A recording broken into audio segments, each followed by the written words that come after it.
আসসালামু আলাইকুম, সবাই কেমন আছেন? আশা করি আল্লাহর রহমতে সবাই ভালো আছেন।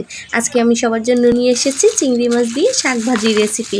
শাক ভাজি করার জন্য আমি প্রথমে শাকগুলোকে কুচি করে নিয়েছি এবং এটাকে ভাজার জন্য আমি এখন চিংড়ি মাছ, পেঁয়াজ কুচি এবং কাঁচামরিচ দিয়ে দিয়েছি। এটাকে আমি হালকা বাদামি রং করে ভেজে নেব।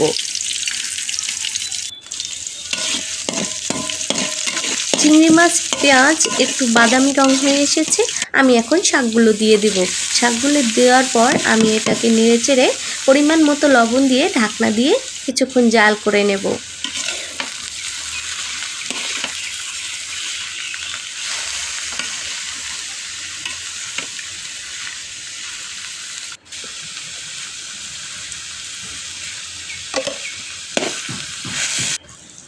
আমার শাকগুলো সিদ্ধ হয়ে এসেছে।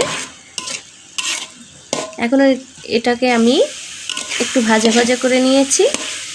এভাবে শাক ভাজি করে খাবেন, দেখবেন অনেক মজা হয়। আশা করি আমার ভিডিওটি ভালো লাগলো। অবশ্যই লাইক কমেন্ট দিবেন। আল্লাহ হাফেজ।